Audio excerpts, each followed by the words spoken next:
તરફ દ્વારકાના બાલાપુરમાં ગેરકાયદે દબાણ દૂર કરતા એક મંદિર મળી આવ્યું છે। ઘાસના મેદાનોમાં છુપાયેલું હનુમાન મંદિર અહીંથી મળી આવ્યું।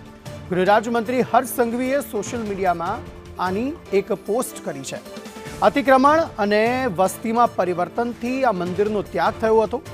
ગુજરાત પોલીસે મંદિરના પુનઃસ્થાપન માટે પહેલ પણ કરી છે। મંદિરને જાહેર જનતા માટે ફરીથી ખોલવામાં આવ્યું છે અને મંદિરમાં વર્ષો બાદ અહીં આરતી પણ કરવામાં આવી। હનુમાન મંદિર મળી આવતા અતિક્રમણ દરમિયાન આ હનુમાન મંદિર મળી આવતા આ મંદિરને જનતા માટે ફરી એકવાર ખુલ્લું મુકાયું છે।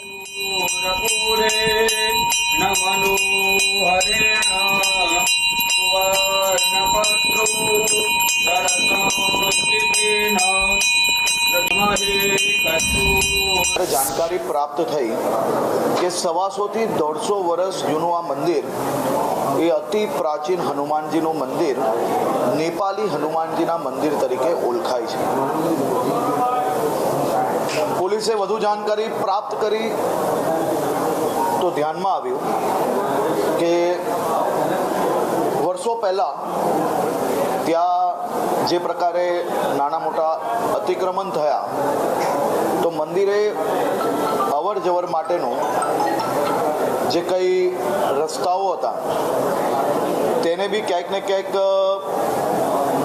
मंदिरे आवू जवा माटे अगवड़ता पड़वा मानी हती अने एना कारणथी छेल्ला 50 वर्षथी आ मंदिर में अवर जवर घटता घटता मंदिर बंद हालत में हतुं।